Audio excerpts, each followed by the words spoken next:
Hi, I'm Gary and welcome to my shop. In this video I'm going to show you an update on my storage shelves for your shopper's storage space.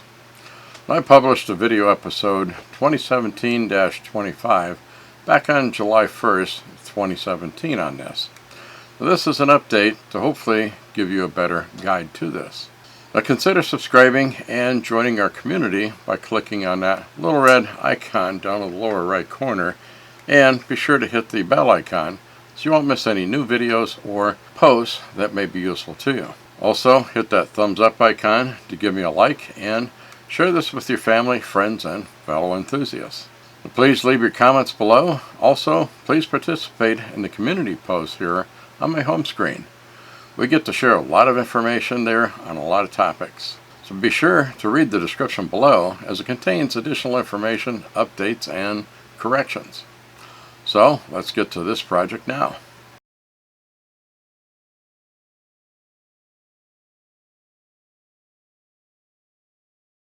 Well, my next step here is, or my first step is, I went out and got the materials that I needed. I got 15 of these 2x2s by 8 foot long. Actually they're dimensional lumber, so they actually measure 1.5 inches by 1.5 inches.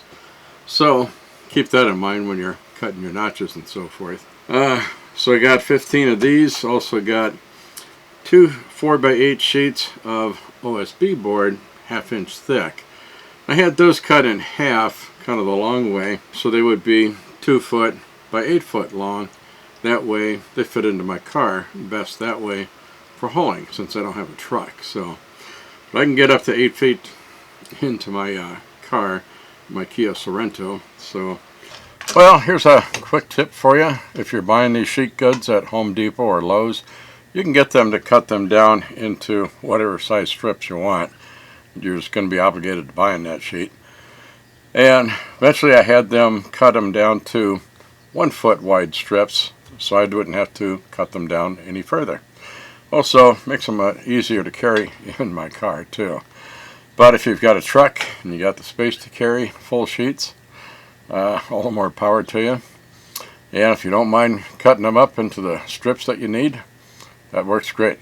Also, I picked up some screws. These number 10 by 1.5 inch screws, and I'll put up a picture of that here. These will be used for when I cut the cross members to put all these leg frames together. These screws will go in to hold the cross members into the legs. So then I've got these other spack screws that are 1 inch, number 8 by 1 inch, and I'll put up an image of these. And these I will use for fastening these shelf boards, because I'm going to cut them down further yet, be 12 inches wide by 8 feet long. Overall length of these shelves is going to be 8 feet. So be one board, and I'll use 30 screws because I'm not going to put 2 screws in at each of the 5 legs. I'll put them in every other leg and then kind of alternate that on different layers as I go up, so I've got a good balance and so forth to that. Also, off of one of these OSB boards that I've cut, the extra board is going to be making the 5th shelf on this assembly, and also the other part of that, the 6th board out of that, is going to go on the back side of the framework to hold it steady. It's kind of a brace so the whole framework doesn't go racking on me back and forth. So the next step is I'm going to get on here, start cutting my legs to length, and start cutting the notches for the cross members, and get the cross members cut to size also. Okay, so here I'm going to gang cut these to for the legs 72 inches long for 6 foot, and then I'm going to do 5 legs at a time. Do 2 sets of these. This will give me the 10 legs that I need for the 5 frameworks that I'm going to be doing. So gang cut these.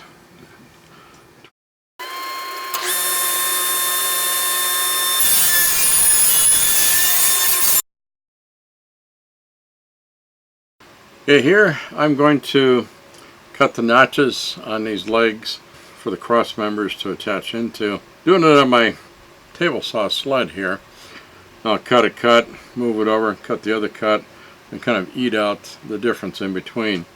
I'm only doing 2 legs at a time. I've tried stacking on like 5 at a time, but it's like too unruly and out of control because some of these legs are kind of bending in different directions and stuff. So a lot easier to get control of it and get the legs on here uniformly if I'm just doing 2 at a time. So I'll just have to go through this exercise 5 times to get all these notches cut. So that's what I shall do.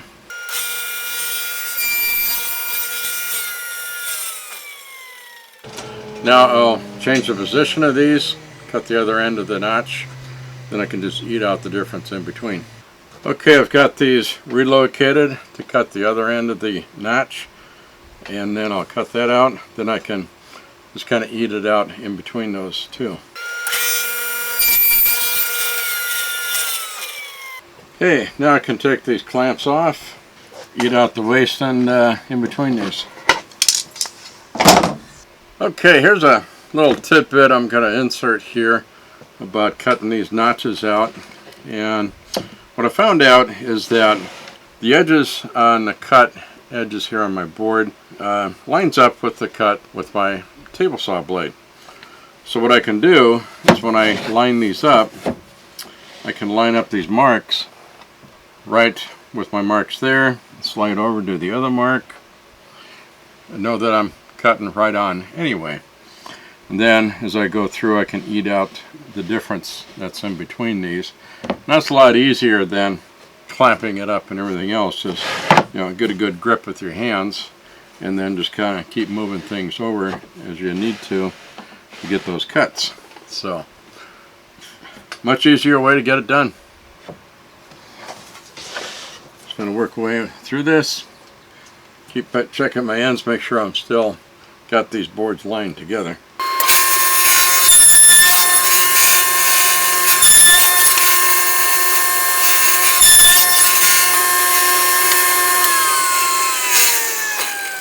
Okay, so here's another way of looking at this too. If you notice that on this cut back here, my cut extends all the way up and up to here, so you can see where you're cutting at.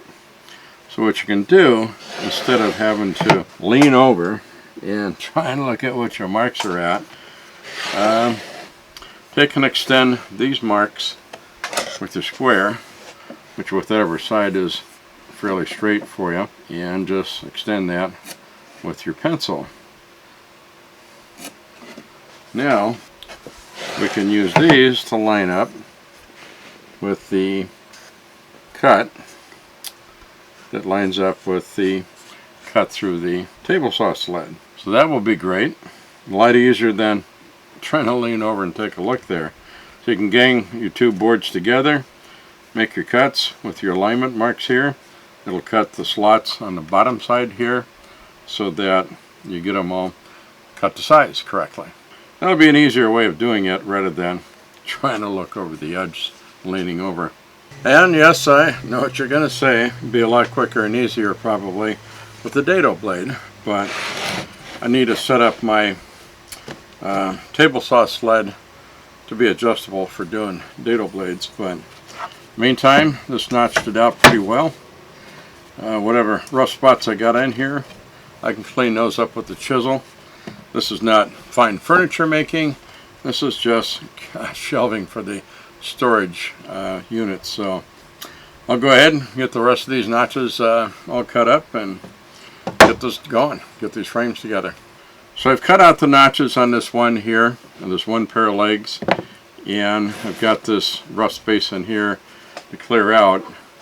Clean it up a little bit. What I do is one of these at a time and just kind of go over it with a chisel and get it cleaned up pretty well. And that works pretty good. As I said, it's a shop shelving, not fine furniture making. So, and another thing you can do with this too, instead of maybe doing that, is to use a flat file to clean this down. Now I've taken just a flat file like this and just kind of cleaned it out like that,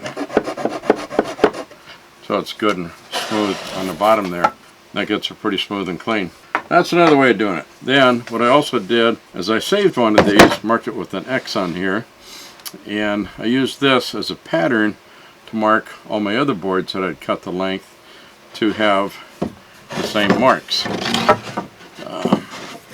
So it's set on top, get the ends lined up, and go around and mark them with a pencil mark for all the different notches I'm going to do. And that worked out pretty good, so everything's going to be uniformly the same size. And that'll make my process faster here, because I'm not stopping to put clamps on and off and stuff like that. Just holding it with my fingers, and it's really not that hard to hold it in place here. So move on, I'll get the rest of these done, and then we'll start assembling these leg frames. Okay, here's a quick tip for you on when you're cutting up these together to make the notches in these legs. And what I did was, I would find as I was doing this, moving things around and so forth, sometimes my boards would slip off from each other, and I'd get kind of like out of alignment on some of those when I'm not finished cutting the notch yet. So what I did is I put them together, found my marks where I'm going to be making my notches at. Then I took my square, held these together, and then just drew a line across that to make a mark, so I can always, if I get off, I can always align myself back up to that again. Get back on and do my cuts. So that helps a lot to make sure you're getting positioned correctly. Okay, here I've cut up a bunch of these cross members for my shelf legs, and I got 25 of these, 5 for each pair of legs, 5 legs, so I got 25. I cut these to 13 inches long because the board going across there is going to be 12 inches wide, and I've got 1/2 inch notches on each ends of the legs, so these need to be an extra inch long. So set it up with a stop block so I can stop it, and then cut them up. Do many of them, and they're all perfectly the same size.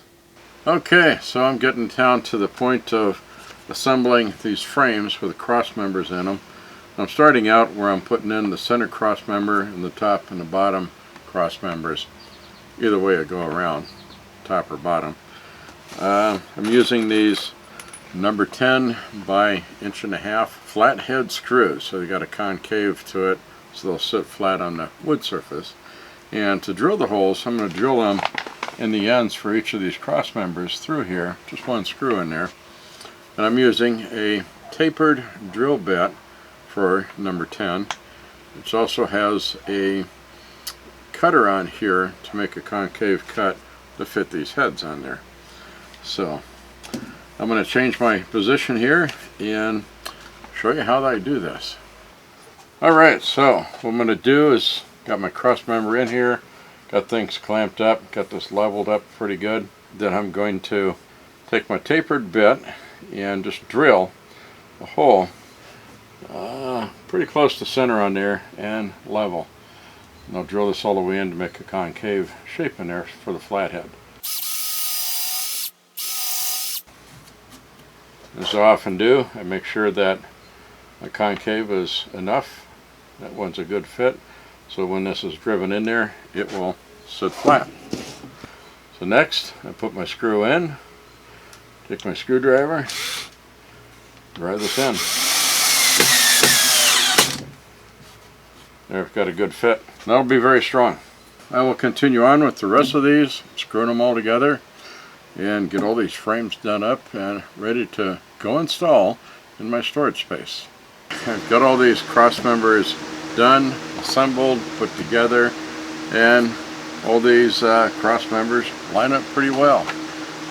Some of them might be off by a little bit, but as long as they're 1/4 inch or less, that's close enough for the expense that they're going to be covering, along with the 1/2 inch OSB board. So don't want to get into it too much, but you want to do that. Check out, make sure they all line up correctly.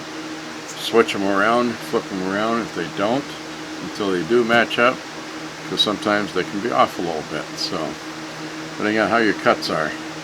Then what you want to do is mark the top at one end or the other It's just kind of a haphazard guess which one you want to make the top. So, and then all we'll do is mark a T with my pencil at the end that I'm going to designate to be the top. So I will do that.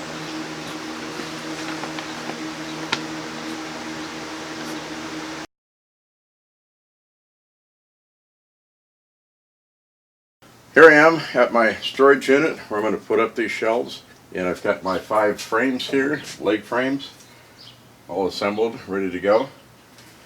And I've got my shelf boards here that are cut 12 inches wide by 8 feet long. Gives me 8 foot long or wide shelves. There's 6 boards here because there's 5 shelves to this, and then the 6 boards can go on the back side of the shelves to hold it so that it doesn't rack back and forth. So to give it a lot of stability that way. I'll show you that as we go through this. For now, I'm going to start assembling these and show you how I kind of rig it and get these together. What I'm going to do is to position these frames here and then just start sliding the boards in. I use something of a heavy object here to help give me some support for this one leg frame. Then I'm going to add in more as we go along here, and I'll slip these shelf boards in. I try and find and use the smoothest side with the least amount of roughness to it. This one seems to be pretty smooth here. This is the one that's got the black lines on it. So we'll slip this in down here. So I've got those in. Then I'm going to move this leg along, come out some.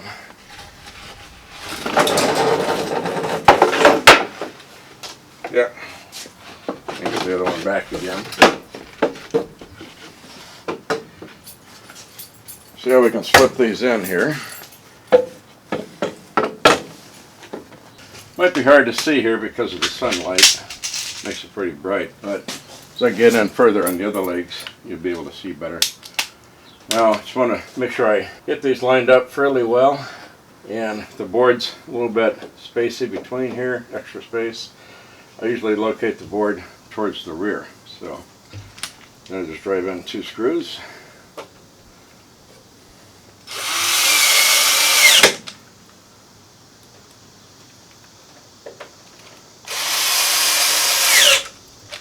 And I'll move on to the other end leg. Get that one going. Okay, so what I decided to do is lay these metal legs down like this, and then I'll do the screws on this end leg here.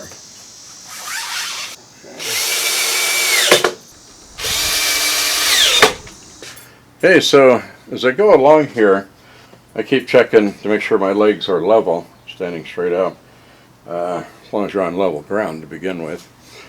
And I forgot to bring a level with me, but there's a level application in your smartphone. I use that so I can, check my levels on things, and that works pretty well in a pinch. If I was doing something where I wanted more accuracy, I'd have to get myself a bar level or something. So here I'm going to attach this board to the back edge of the shelf up here, keep it from racking too much under the loads. So what I'll do is get this positioned up.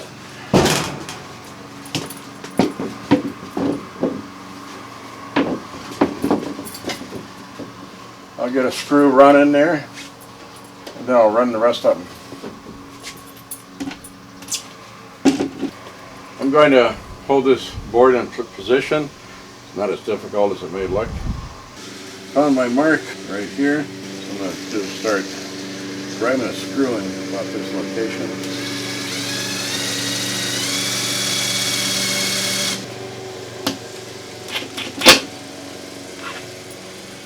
Hey, got that started. I can position it again. So we do everything one-handed.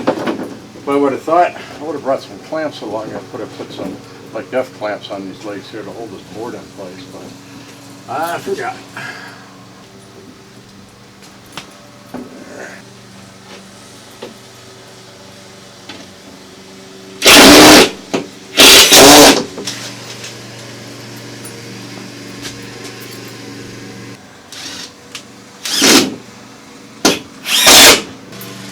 So I'll get the rest of these driven in here and get this done. I have all these screws in on this board, give it a lot of stability. As you can see, it hardly moves at all. It wiggles a little bit, but not a lot. This really strengthens it up a lot. So got it all in, and now I'm ready to set it into place and start loading it up with my gear. Well, I've got it all in place, so now I can start loading up my things, tools, other gear, and get some good organization to it. I like my storage place to be accessible because I'm usually in and out for different things on a frequent basis, so everything needs to be easily accessible. Well, thank you for watching this video. If you enjoyed it and you got some inspiration, please give me a like and hit the thumbs up icon. Also, please share it with your family, friends, and fellow craftspersons. And please subscribe by hitting on that little red icon down in the lower right corner, and be sure to hit the bell icon so you won't miss any new videos or posts that may be useful to you. But please leave your comments, and I'd like to hear what you think, your suggestions, and what you may be interested in seeing. Also, please participate in the community posts on my home screen here. Now, we get to share a lot of information there on a lot of topics. For more information and links, see the description below. There's a lot of great information there, so check back often. I also post updates and corrections there. The question to you is, what do you think? What do you want to see? What comments do you have about the tools that I used? What would you change about this? What techniques can you share with us? So, as they say on the Red Green Show, if the ladies don't find you handsome, at least they should find you handy. Thank you.